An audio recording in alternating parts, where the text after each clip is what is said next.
Further US sanctions on Russia will be viewed as the start of an economic war, and Russia will have to react economically and politically. That's how Russian Prime Minister Dmitry Medvedev reacted to newly announced restrictions by the US. They're being imposed over the poisoning of former Russian double agent Sergei Skripal and his daughter back in March, which Western countries have blamed on Russia. Moscow strongly denies any involvement. These new sanctions will come in two rounds. The first places limits on financing and export, especially on a number of national security goods. And then the second wave will hit diplomatic relations as well as banking and imports.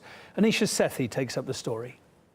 When it comes to global disagreements, sanctions are the US weapon of choice. As Russia's number 2 at the UN put it, let us welcome the united sanctions of America. Well, Russia should know. It's been on the receiving end of plenty of them. They stem from allegations of election meddling, military aggression, human rights abuses, or cybercrimes. Take your pick. And the latest? Well, they're for the Salisbury poisonings. Washington says it has determined that Russia used a military nerve agent to attack former double agent Sergei Skripal and his daughter. Where are you getting the conclusion that Russia is behind the Skripal poisoning? I will leave it to others to characterize the current state of our understanding of the Skripal affair.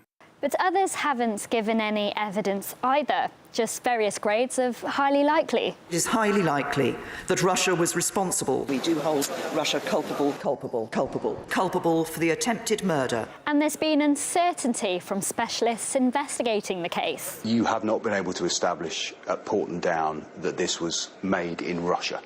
As I said, it's our job to provide, the scientific evidence that identifies what the particular nerve agent is, but it's not our job to then say where that actually was manufactured. So to be clear, you're not able at Porton Down to say where it is from? We haven't yet been able to do that. Neither DSTL's analysis nor the OPCW's report identifies the country or laboratory of origin of the agent used in this attack.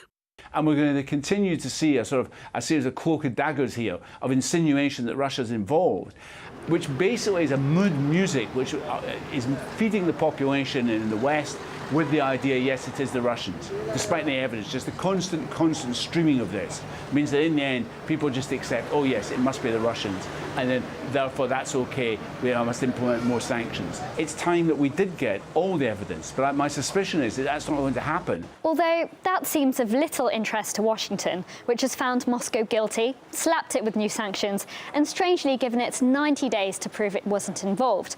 Or it will ratchet up the penalties to a whole new level, with even talk of branding Russia a state sponsor of terrorism.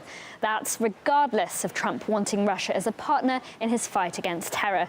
And it also doesn't seem to matter that the US itself has had a long history of consorting with groups branded as terrorists. For instance, America's support for the Gulen movement, which Turkey labelled a terror group for organising an attempted coup. Sooner or later, the United States will make a choice. Either Turkey or Gulen, either the coup-plotting terrorists or Turkey, a country of democracy.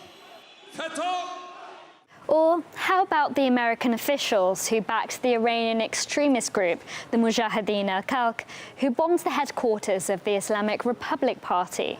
There is a viable opposition to the rule of the Ayatollahs, and that opposition is centered in this room today. And let's not forget how America stood alongside the Afghan Mujahideen in its battle against the Soviet Union, only to see that group later form into Al-Qaeda. The people we are fighting today, we funded 20 years ago. So, does America dealing with these violent groups amount to sponsoring terrorism? Well, the State Department has a good answer for that. I will leave it to others to characterize the current state of our understanding.